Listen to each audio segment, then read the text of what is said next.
নমস্কার, আমি doctor Sanjay Banerjee. Colitis থেকে কি কোলন ক্যান্সার হতে পারে? এই প্রশ্নটা খুবই স্বাভাবিক, বিশেষ করে আপনার বা আপনার পরিচিত কারুর যদি কোলাইটিস থাকে।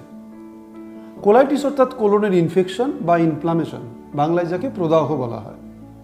কিছু কিছু কোলাইটিস, বিশেষ করে আলসারেটিভ কোলাইটিস, যখন অনেক দিন, যেমন 10 বছরের বেশি থাকে বা সমগ্র কোলনকে ইনভলভ করে, আমরা বলি প্যানকোলাইটিস, তখন কোলন ক্যান্সার হওয়ার একটা সম্ভাবনা অবশ্যই থেকে যায়।